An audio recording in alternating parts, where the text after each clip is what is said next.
Hello, and welcome to Lesson 32 of this Introduction to Calculus with Wolfram U. The topic for this lesson is approximate integration. So let's begin with a brief overview of the lesson. So far you've been using integration to calculate the area under curves, etc. And the point is if you can compute an integral, then you can work out the area. So for example, if you can work out the integral of x squared, which is of course x cubed over 3, then you can work out the area under the curve y equal to x squared between, let's say, 2 and 5 in two ways. Either you can actually plug in the upper and lower limits 5 and 2 in the answer from the earlier step, or you can use integrate and you get back just the same result. Now the point is that some functions have no known closed form for their integral. So here's an example: e to the x squared does not have an integral, and the question is, what do we do in such a case? How do you find the area under the curve in such cases? So in this lesson, we'll go some ways to evaluate such integrals numerically or approximately. So as the first step, let's look at so-called left and right approximations. So when we began integration, we talked about the area of a region as being a kind of Riemann sum. So you have the function value at some sample points times the length of each subinterval. And then the sample points could be chosen in various ways. So in the first case over here, if I choose I minus 1 over here, then basically I get the left end sample points. So the rectangles have their upper left hand corners lying on the curve. And if you have an I over here, then you get upper right corners lying on the curve. So here's a plot to show all that.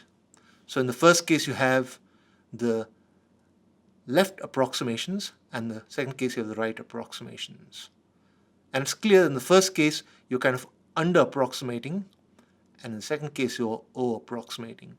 So let's now actually work out the answers using the sum over here, and you get back the answers 1.285, 1.385. So that's the left sum, that's the right sum. And the actual answer is sandwiched between those two numbers, so it's 1.3333, which is somewhere between the left and the right answers. So the question is, can we do any better? Well, what we could do is to take the midpoints of each subinterval as the sample point. So here's the midpoint in each case. And then the rectangles have the middle of their tops going through the curve. So here's a plot with our function. And you can see over here that things look better because you have some extra area over here, for example, and some less area over there. So it looks like this might give you a better approximation than the earlier method. So let's do that, and you do find that you get a better approximation. Another method might be to use the so-called trapezoidal rule. So earlier we spoke about the left and right approximations, and that's the actual integral. So if you work them out, you can get back 1.285, 1.385, 1.3333. But what you could do is to take an average of the right and left and compare it with the actual integral, and that definitely looks much better.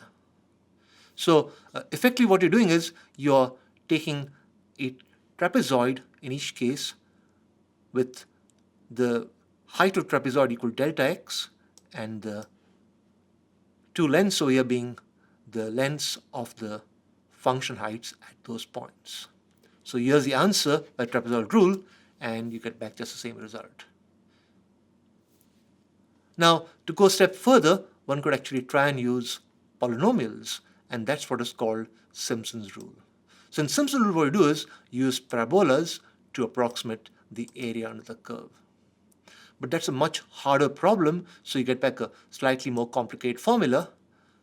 You do need to take an even number of points, and then basically you take x0, x1, x2, etc. in triples to compute the sum for the area. And that's a peculiar combination. You have 1, 4, 1 as a combination on each subinterval. So here's the computation with our earlier example, and let's say 10 subregions.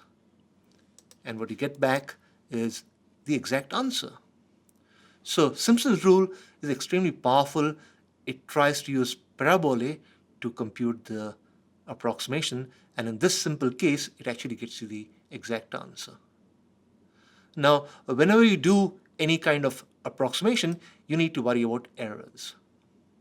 So for the midpoint rule, it turns out that if you have an upper bound capital K for the second derivative, then that's the error for a length of b minus a for the interval and n rectangles.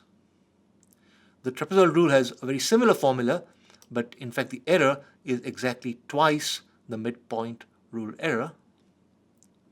Simpson's rule is a lot better because now you look at the fourth derivative and you get back an error term over here. So those are the maximum errors for each method that we have spoken about. So in the midpoint case and the trapezoidal case, you can work out the errors. They're quite small, and compare them with the actual errors, namely the difference between the actual integral and the midpoint method and the trapezoidal methods. And you get back just the same result. So question now is, why did Simpson's rule give you no error? Well, the point is that you have a quadratic polynomial, so its fourth derivative is 0, and so there is no error in the Simpson's method. Okay, fortunately, in the Wolfram language, we have a wonderful function called n-integrate, which actually computes numerical integrals very nicely. So for the example in our introduction, e to the x square, you get back a nice answer quite quickly. So here is a plot of that area. Now, in general, n-integrate uses very highly optimized methods. So it does not use any particular method, but it might use some very general efficient algorithm to compute the answer. So you do get back the best possible answer, and I strongly recommend you check your answers and integrate. But of course you might say, oh, I really want to have my own function done my way to compute integrals. Well, you can do that. You can make your own functions, but we'll learn that in a later lesson. So for numerical integration, you can either make up your own functions or simply call n-integrate. They are both fine, but you must decide how accurate you want your answer to be. Okay, finally, one might sometimes only have a table of values. So here's an example. We're given a table of values for the speed of a particle at 11 instances of time. So those are the times and the speeds, and you can apply a trapezoidal rule. So basically what happens over here is you have the left endpoint and the right endpoint of the intervals, and then you have everything else getting counted twice. And for Simpson's rule, you have the left endpoint, the right endpoint, and then everything else getting counted 4 times. So that's the Simpson's rule answer. They are pretty close, and here is a plot of the data. So basically, you can compute a numerical approximation given only a table of values. After all of today's formulas depend only upon knowing the values at a certain fixed number of points. So that brings me to the end of the lesson, and the main point is that if you can't find the integral function, then you certainly can approximate it by various methods. Now there are various techniques available. You could use left or right approximations. You could use the midpoint rule, the trapezoidal rule, or Simpson's rule.